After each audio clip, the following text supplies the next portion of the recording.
I haven't visited too many Occupy sites outside of the United States, but I can just say that for the United States, I'll give two brief examples.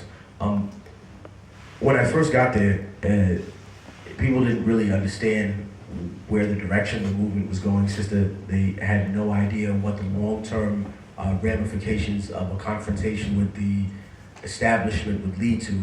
But I think two very important things came out of it. That when people, and they come from the demonization of the movement. Because people came in there and said Zuccotti Park. I was there when it pretty much first popped off.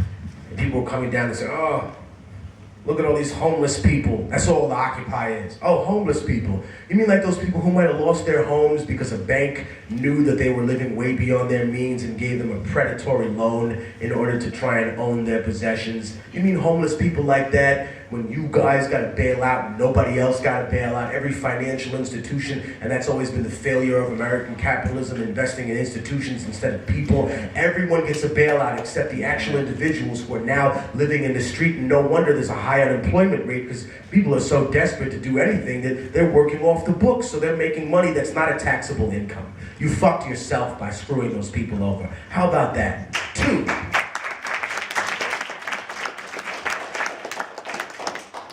Two, I heard, oh, a bunch of drug addicts, oh, a bunch of drug addict niggas. Oh, drug addicts, you mean like the conversation we had before about millions of people being incarcerated for non-violent offenses, individuals that are now doing football numbers in prison, 3 strikes, doing life now in jail just for smoking weed. Interestingly enough, though, that they'll sell you the tobacco that causes cancer perfectly legally, but they'll make the herb that helps to cure cancer illegal.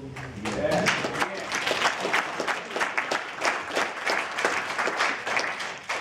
I think even if you don't think it achieved everything that it did, sister, it still exposed so much that needed to be put into the conversation of the so-called civilized West, the narrative that somehow technology had cured things.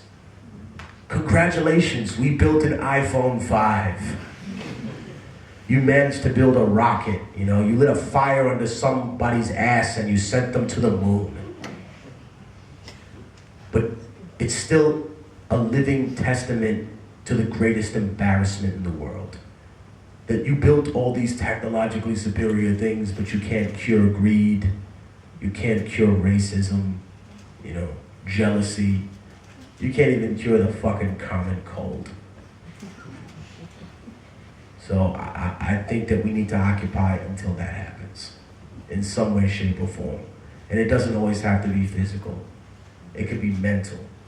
There needs to be a part of our brain that is occupied at all time, thinking about things like that and how we can change them to make our human race more human.